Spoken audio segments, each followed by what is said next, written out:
Hi, my name is Andy Westhoven, agronomist with AgriGold, and what I'm seeing so far this year in a lot of fields, there's certainly a lot of variability. With the dry conditions and certainly the heat that we've had, I've always thought that in a dry year, we see subtle variations become exaggerated. I've got two examples that I want to share today. First one is on tillage pass. This was a spring tillage pass. You can see clear variation just within these two plants. See almost 1.5 feet, 2 foot of difference, and really the answer is below ground.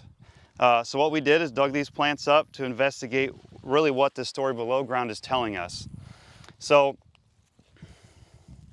after digging this plant up, we see roots that aren't really penetrating very deeply. We've got really one pass right here. We can see roots growing down deep, and then one right here in the center. This center is actually where the seed furrow was. This pass right here is actually where the 2x2 fertilizer culture went in the ground. That is really the path of least resistance for these roots to grow. Otherwise, they are really struggling in this top area. And some backstory with this particular field, and unfortunately a lot of fields, based off of last year, we were very much rushed with getting planting season going. So this year, no fault to anyone, there were a lot of growers that maybe were a little anxious to get onto their fields. In this case, this field was worked just a little too wet. It was worked multiple times to get it fit. And even when we inspect a healthy plant, we can see the majority of these roots are within that top to 2 to 3 inches, and they're not going any deeper than that. And this was the depth, the deepest depth of that first field cultivator pass. And this particular field was actually worked 3 different times.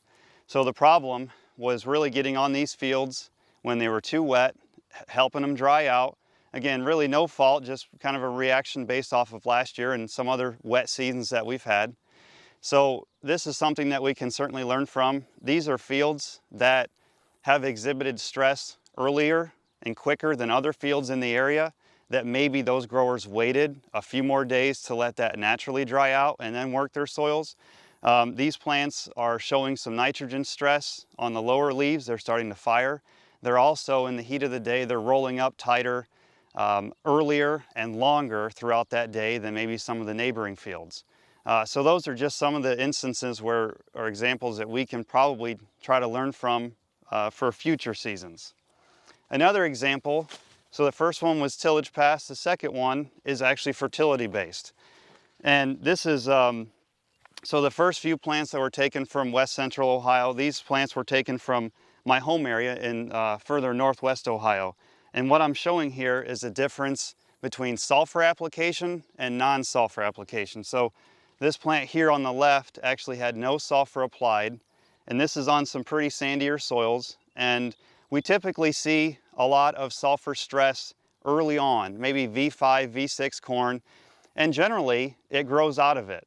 Unfortunately this year, since we've stayed drier, these plants have been unable to grow out of this phase. The plant here on your right shows where sulfur was applied.